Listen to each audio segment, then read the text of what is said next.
बिस्मिल्लाहिर्रहमानिर्रहीम। अस्सलाम वालेकुम। मैं हूं गुलाम रसूल भट्टी और आप देख रहे हैं मेरा यूट्यूब चैनल। नाज़िर काम अली अमीन गंडापुर गद्दार हैं, धोखा दिया है कप्तान को। इस हवाले से मज़ीद कुछ सबूत इस वक्त सामने आ गए हैं जो मैंने आपके सामने रखने हैं। सबसे पहले तो तहरीक इंसाफ वाले जो भाई हैं, कल से मुझे बड़ी गालियां निकाल रहे हैं जब मैंने उसके ऊपर तजिया दिया, एनालाइज़ किया, और वो एक एक खबर अली अमीन गंडापुर के हवाले से, और मेरा जो तजिया था वो एक्यूरेट उसके ऊपर फिट आया, और कुछ भाई गालियां निकाल रहे थे। ये वीडियो उनकी भी नज़र है। अब उनको यानी कि उसके ऊपर शर्मिंदगी का इजहार करना चाहिए, या अभी भी वो अपनी बात के ऊपर कायम है कि वो मुझे बहुत ज़्यादा जो गालियां कमेंट सेक्शन में आकर के दे रहे थे। अब वो बताएं कि जनाब जो बातें मैंने की थी वो गलत है या नहीं। मज़ीद सबूत आपके सामने रखता हूँ अली अमीन गंडापुर के हवाले से कि अली अमीन गंडापुर ने बहुत बड़ा धोखा दिया इमरान खान को, और इमरान खान की पीठ में छुरा घोंपा, और फिक्स मैच जो है वो खेल रहे थे। कुछ चीज़ें सामने आ गई, जैसे मोहसिन नकवी ने बात की, सीसीटीवी फुटेज आ गई जो मैंने आपके सामने रखी, और सीसीटीवी फुटेज के बाद जो है, और वो जनाब मेरी जो है वो उसके बाद अली अमीन गंडापुर अचानक रात जो है वो रूनुमा होते हैं, इसम्बली के इजलास में पहुंच जाते हैं। जैसे उनको कोई उनके पास जनाब मेरी खुदा न ख्वास्ता गायब का इल्म होता है कि जनाब इसम्बली का इजलास हो रहा है, और जनाब मैं इसम्बली के इजलास में अचानक जो है वो पहुँच जाऊँ। तो आप अंदाज़ा लगाएँ नाज़िर हम, ये बहुत बड़ा, और मैंने उस वक्त ये बात की थी।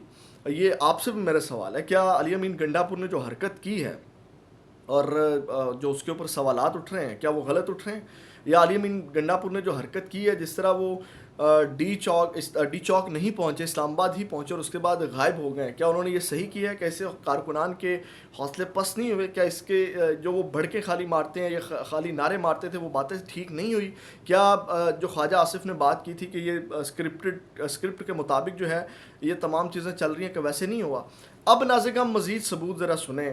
कॉमन सेंस की बात है कि अचानक ये रूनुमा होते हैं खैबर पख्तूनख्वा असम्बली के अंदर, और वहाँ क्या खिताब करते हैं, खिताब क्या फरमाते हैं। वहाँ पे नाज़िर का हम ये टारगेट करते हैं आईजी इस्लामाबाद को, ठीक है, सिर्फ आईजी को, और किसी एक शख्स को वो टारगेट नहीं करते।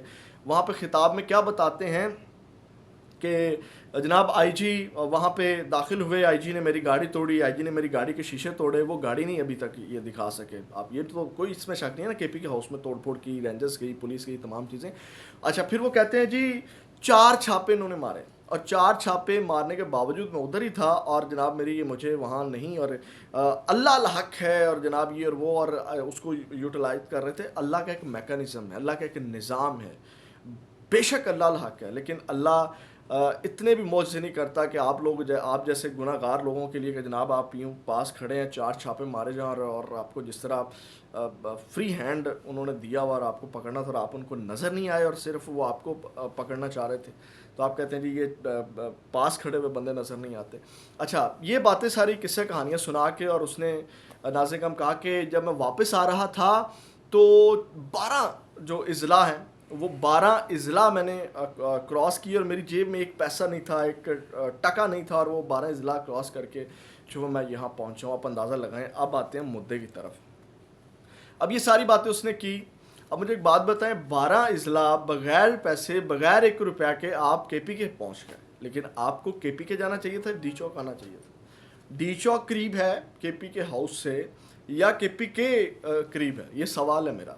और फिर आप जिस काफ़िले को लीड कर रहे हैं, जिस काफ़िले के लिए आप निकले हैं, वो लोग कह रहे हैं कि अली अमीन गंडापुर जो है वो नहीं गए। जब उनको बताया गया कि वो पेशावर चले गए हैं, या वो सारी चीज़ें हैं, वो पागल लोग हैं जो शेलिंग खा रहे हैं, वो शेल खा रहे हैं, मार खा रहे हैं, रबड़ की गोलियां खा रहे हैं, ये तमाम चीज़ें जो हैं वो बर्दाश्त कर रहे हैं। और आप जनाब मेरी इस्लामाबाद पहुँचते ही वहाँ से गायब हो जाते हैं, और आप पेशावर पहुँच जाते हैं, और उसके बाद आप जो असल कहानी है, जो असल किस्सा है, वो नहीं बताते कि जनाब आप किस तरह गायब हुए, किस तरह वहाँ पहुँचे, किसने आपको गायब किया, या अंदर की जो स्टोरी है।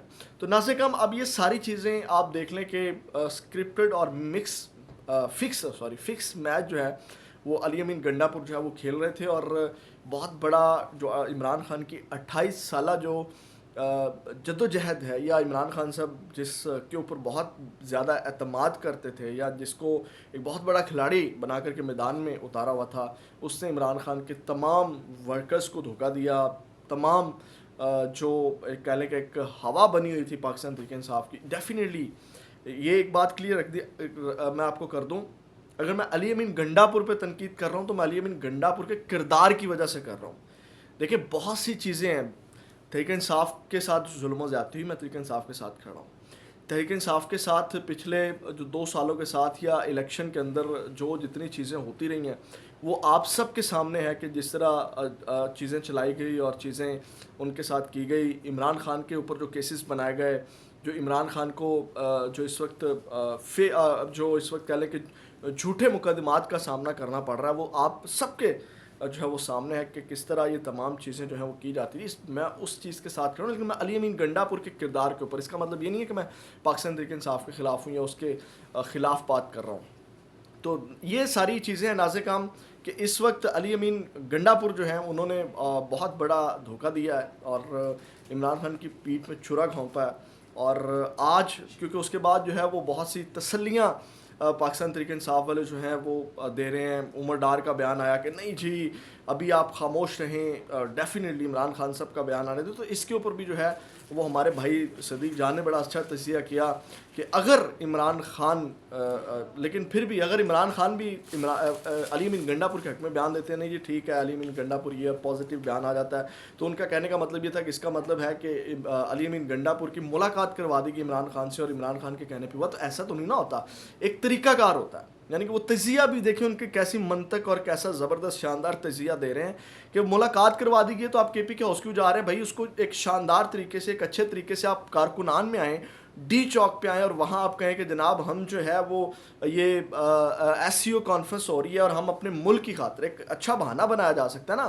تو یہ تجزیہ بھی دیکھیں, اتنا میں سمجھتا ہوں کہ ان کو سلام ہے, صدیق جان کو بھی میرا سلیوٹ ہے جو اتنا زبردست تجزیہ دے رہے ہیں, زبردست شاندار لوگوں کو الو بنا رہے ہیں اور پازیٹیو ایک وے نکال رہے ہیں. اور عمران خان بھی اس طرح اس کو جو ہے وہ کیش کر لے کہ جناب وہ ملاقات کروا دی گئی تھی اور یہ معاملات طے ہو گئے تھے, ڈیل ہو گئی تھی. تو ایک شانہ انداز میں آتے ہیں نا ڈی چوک اور کہتے ہیں جناب ملک کی خاطر ایسی ہو رہی ہے, مہمان آ رہے ہیں وہاں پہ, یہاں پہ ڈیلیگیشنز آ رہے ہیں, وفد آ رہے ہیں اور ہم لہٰذا جو ہے وہ 16-17 جب یہ ایس سی او جو ہو جائے گی اس کے بعد جو ہم دوبارہ آئیں گے اور جناب ہم اپنا جو ہے دھرنا مؤخر کرتے ہیں. تو یہ ناظرین کام علی امین گنڈاپور اس وقت جب ان کو وزارت اعلیٰ ملی تھی اس وقت ہی کور کمانڈر ہاؤس میں افطاری کی اور تمام معاملات اور ایک پری پلانڈ طریقے سے جو ہے تمام چیزیں جو ہیں وہ چلائی جا رہی تھی اور جناب وہ تمام چیزیں ہوئی اور اس کے ثبوت اب آپ کے سامنے ہیں.